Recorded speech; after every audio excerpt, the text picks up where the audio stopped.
Vi starter simpelthen op. Vi skal have lidt strøm på, imens vi borer og kører taget ned. Så kører taget. Vi ser, at bagagerummet åbner sig. Det ryster godt i den.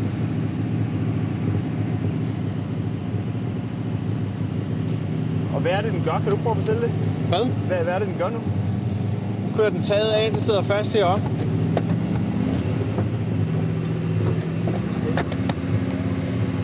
Det ser lidt dramatisk ud. Er du sikker på, at den kan holde til det, eller hvad? Ja, det er det. Det vejer også nok i størrelsesorden et par 100 kilo, selve taget.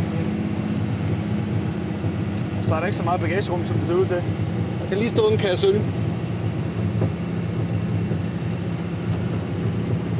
Nu fik vi kørt taget af her, så hvor specielt er det egentlig, at den kan det her?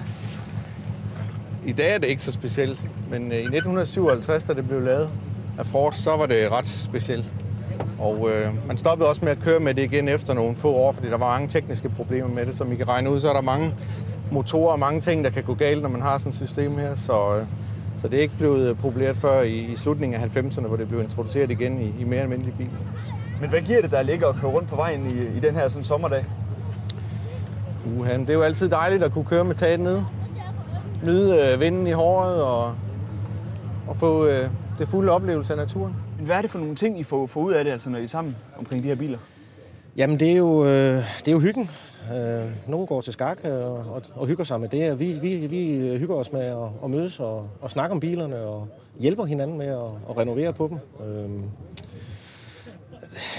Ja, det er jo livsstilen. Kører rundt i noget amerikaner, der buller og tager på træf. Men hvad er det, der sker mellem jer, som jeg for eksempel nok ikke vil forstå, fordi jeg ikke har nogen amerikanerbil? Jamen, det er jo, man møder jo folk på kryds og tværs, som man ikke normalt vil møde. Der er jo selvstændige, der er jo arbejdsløse, der er jo pensionister. Det er jo alle grupper, der kører i de her gamle biler. Og man får en masse venskaber på kryds og tværs, som man ellers ikke vil møde. Den er jo afsindigt flot, den her motor her. Hvor meget tid bruger du på at holde den stand? Rigtig meget. Men hvordan kan et motor komme til at se sådan her ud? Jamen altså, det gør den jo ved, at du tager lidt af gangene, altså hver år.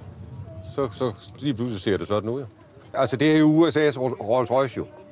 Dem er der ikke så mange af. De var forholdsvis dyre, altså i 58 var de meget dyre, altså i Danmark. Men der er solgt en i Danmark for ny af. Hvad betyder den her bil for dig? Alt. Jamen, jeg har kørt amerikanerbil. Altså, jeg startede med amerikanerbil, da jeg fik kørekort.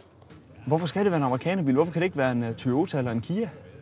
Det kan det også, og dem er der også klubber for, men det er ikke os. Vi vil have det der V8 og de store biler. Hvorfor? Det siger godt. Det lyder godt, og det er dejligt. Ja. Skal vi så ikke prøve at høre, hvordan det lyder? Det kan vi godt.